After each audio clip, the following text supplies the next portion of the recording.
Now, one of the complaints or criticisms or objections, it's actually quite a standard objection, to the responses to this UGC rules from multiple sections of society, or even one section if you want. I think it's more than that. The objection is that this represents or expresses the anxiety of the upper caste, their resistance to change, and I suppose their desire to continue oppressing the scheduled caste, tribes and other backward classes. Now this is very standard, especially to Indians, because we've been hearing this for, I don't know, 5, 6, 7 decades or even longer. And we have to understand what the issue is. See, the problem is, so let's assume, and which is the case in the arguments, that historically some groups, especially what we call the scheduled caste and scheduled tribes and other backward classes as today, have been socially, politically, economically, culturally, intellectually, ideologically, whatever you want to add, oppressed over millennia. Now, this is a standard story. Now, let's assume for a moment that it is true, that there is historical injustice that occurred. Now, you see, when you say that that has to be righted, that has to be set right, you face multiple sets of problems. The first, because it's historically unjust, let's say the system is tilted, I suppose one wants to re-tilt the system so the equilibrium comes, let's assume that. The point is, any re-tilting, even if you call it that, is basically to create injustices. I mean, if one kind of a tilt created injustice, then every re-tilt also creates injustice. Now, second, so therefore, to say that a re-tilting is required cannot defend any particular set of proposals, policies, or laws. But that's not the only thing. There's a second problem, which is, assume a set of laws, legislations. Question, does it really causally help justice? The so-called directive principles are not, as it is called, justiciable. That's, you can't go to the courts to challenge some set of legislation on the basis of the directive principles, which asks you to create justice and so on in society. In other words, any set of laws can be defined at any point in time as retilting as just and aimed towards justice. There is no way you can question, there's no way you can analyze, there's no way you can even steer a set of policies that they are unjust. This is the second problem. That means, in principle, everything can be defended. As a result, you get the other side also. Namely, any protest is always can be characterized as why the upper caste react, because they don't want it, they don't desire it, they are unjust. In other words, it is impossible in this way of thinking either to defend a policy as a just set of policies or to criticize a set of policies as unjust because you can randomly apply to anything. This is exactly what's happening. So, you criticize reservation, that's because you are the upper caste. That's because you are resisting change. You support it, then you can also say it's only supporting people who do not deserve it, who do not have the abilities, who cannot go through the normal processes of evaluation of competences, and so on. In other words, there's no way out. Each group simply attacking the other. That's where we are. UGC rules, exactly the same thing. So when you have policies which can take whichever direction you want to, depending on who is speaking, then you are not judging the effectiveness, the correctness, or even the morality of a set of legislations or principles. The question is, who shouts the loudest? So the louder you shout, the more just you are. That's where India is going, and that's been the story for the last 100 years or more. So today we see exactly the same thing.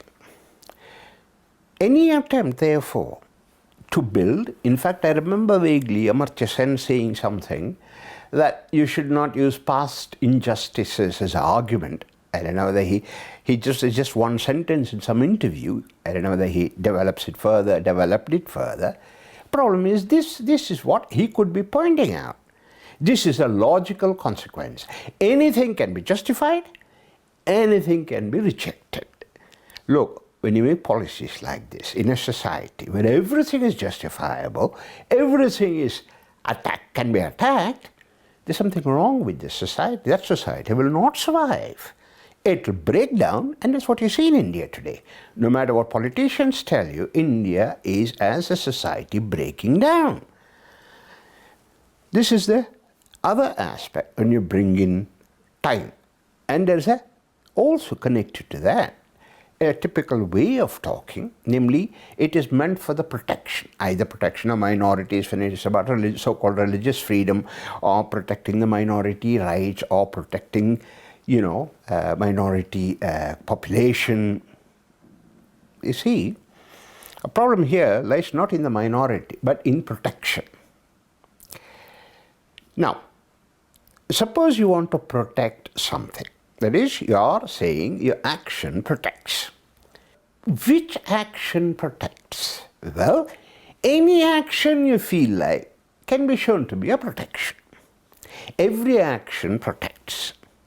And every action creates problems. You can look at it that way. As a result, to say that you're doing something to protect somebody in general is basically a free license to do whatever you feel like. This is the foundation, amongst other things, of any authoritarianism, and that's the worst kind we can think of, is this idea of protection. Second, it is very empty. In the sense, assume, I am trying to protect jobs, I am trying to protect the economy, I am protecting the security, national security. When you ask, what does it consist of? See, when you want to protect something, the act of protection is different from what is protected. But here when you say, I want to protect the jobs, well, what does it mean? It means I don't want joblessness. Now, joblessness is the opposite of jobs, having jobs. So, simply using a negation, the opposite, as though it is a different state of affairs, different object, and you're trying to protect one against the other, is absolute nonsense. Semantic nonsense, and of course, socially, it makes no sense at all. And that is why also the continuous attempts to use the word protection, because it covers everything. Whatever you feel like is covered by protection. Whatever you feel like is covered by justice. Now, these two, you put them together, the cocktail is worse than a nuclear bomb to a society, and that's exactly what all political parties, whether it's the Congress or the BJP, all organizations, the trades unions or the Rashtriya Swayamsevak Sangh, doing exactly that. Namely, whatever they feel like is the good thing. It's possible that these people are all, Vedavyasas, Valmikis, or even Aparavatar of Krishna, so that they know everything they do is protection and justice. It's possible, but you must see that this is very implausible. It's not possible just because you're a Sarsang Chalak or just because you're a general secretary of a party or an organization, you have the wisdom of, to use a biblical name, Solomon. You don't have it. So, this is where, this has got a very, very specific form in India, which I think we have picked up quite a bit, basically from the United States, maybe a bit from Europe, I'm not very sure about that, which is what I call moralizing talk. It's simply keep on wanting to assume a moral high ground, and you represent the pinnacle of moral virtues, and everybody else who's against you is at the bottom.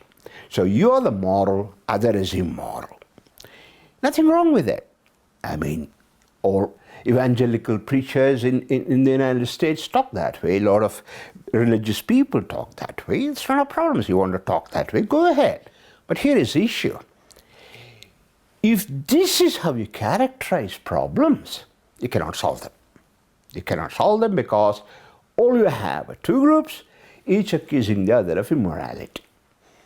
So, you can't even identify the problem. What is the problem? How can we solve it?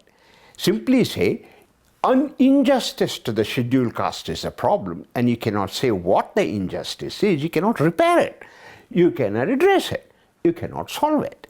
So simply calling it injustice, upper caste domination, ideology of the Brahmins, look, it will give you jobs, I'm sure, in India today. It will give you promotions in India today. It will make you big in RSS, BJP, Congress today. Agreed? But it is absolutely damaging to society because you will not solve any problems.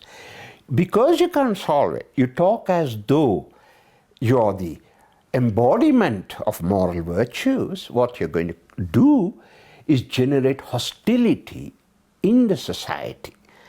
And if you are in India, you know this much. Last 70 years, hostility has increased in India. Communities face each other and fight. Not just upper caste, lower caste. You must go take a look at how the scheduled castes are talking about other groups within the scheduled caste. Okay, there are more than, hundred scheduled castes. Each wants the biggest pie of the cake and prevent the other from getting it. So they are fighting amongst each other. There is fight between women and the so-called general class. And what do these policies do? They feed it, reproduce it, strengthen it, accelerate it. Now, when a society is following this, producing hatred and enmity between groups in society, well, that society doesn't have a great deal of future. And that's exactly what the ruling parties, whether it's Congress or BJP, are doing. And the result is predictable. Increasing hostility, enmity, fed by this moralizing talk. Moralizing because it has no principles. If you ask, people are treated unjustly, and you ask what exactly would be a just treatment, you don't really have good answers to that. Why is it that some group getting maximum benefits is just? You have no answer to that. You say, that's because their great-great-great-great-great-grandfathers, according to the story I have, what? Were treated unjustly. So, what exactly are you doing? How will getting a job today? How will getting a job how we're getting a position within the university in any way repair, solve the problem of 100 generations ago, 50 generations ago, 10 generations ago. It does not. Therefore, Which means what? Those who are affected by injustice, if that is there is no reparation for them. I mean, your great-great-great-grandfather is not brought to life and injustice removed. No, somebody else is. Like, for example, you are supposed to, you meaning as an individual, somewhere in Kerala, for example, or somewhere in Bihar, you are supposed to be what? Responsible for injustice done by someone in Kashmir about 1,500 years ago to whom you are not related. You see, this is absurdity taken to the maximum. Your Himalaya is not big enough. The moon is not far enough to say how absurdly high this is. But this is the language. If it's only a language, it would not be a problem. These are the policies. There are financial rewards. And those who get these financial rewards want more of it. Now they want scheduled caste reservation. So far there has been resistance to the army. You see, it doesn't matter whether you learn to fight, become a soldier. No, it's a question of what caste certificate you have. So it doesn't matter whether you know the law or jurisprudence. No, it depends upon what caste certificate you have. So whether you can build a bridge, whether you can cure a disease, it's of no consequence, but what caste certificate you have. This moralizing talk, it has been my experience, like for example, I'm an academic, so I've gone to any number of conferences. I met many American intellectuals. And they always used to, in conferences, in personal talks, say that we are not taking care of the scheduled caste, scheduled tribe people, and we are discriminating against them. So I have asked them, how many of these people are appointed in your universities? How many, because you are supposed to be defenders, so how many of them are tenured professors?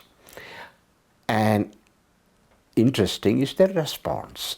There is no response. I turn my back and walk away. This is what I mean by typical American way of talking. Just want to attack me. But why is it they don't do it then? Why is it there are no big, well-known scientists and philosophers and so on in these American universities who belong to the reserved categories then? Why are they not appointed? So, and of course they say that affirmative action is different from a reservation when it suits them, but we use in India as though this reservation is affirmative action. Of course it's not, but who knows? I mean, who cares? So this moralizing way of talk, extremely damaging on the one hand to social cohesion, creates enmity and hostility and increases it, cannot address any problem of any kind, and only induces in people greed to get as much as possible for themselves. Now, if you're an Indian, you do understand that this is the most awful thing to cultivate in individual human beings, greed for oneself. I mean, if there's one thing that is un-Indian, it is that.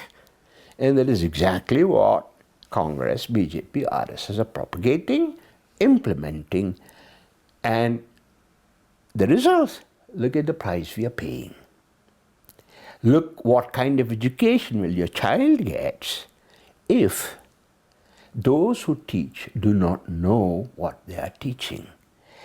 Because I don't know anybody in India, whatever level, whatever social status, whatever social group, who does not want their child to be educated.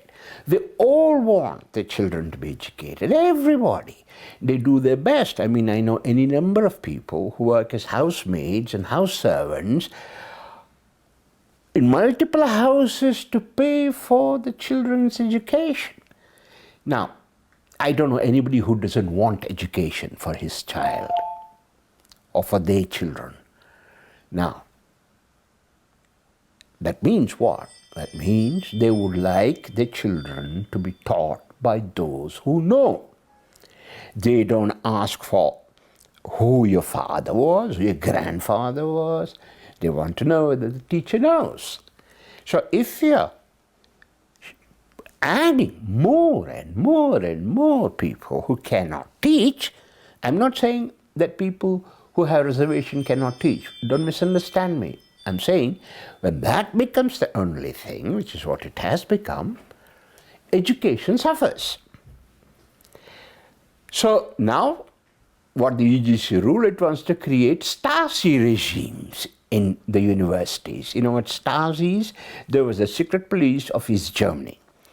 So they want now people in the universities to spy on each other, report on each other, and UGC rule has made it into criminally liable. That means make them into criminals. When you bring in that kind of system into education, just think what the consequences will be. Because those who will be in those places of punishment, trust me, you also know that, they will not be people who know law, who know jurisprudence, or good at police work. No, they are the people who will exercise power to punish. This is what India is today. So, to bring in these kind of rules and to defend them, what is it? Is it the summum of ignorance, or is it the summum of justice? Well, it's for you to decide.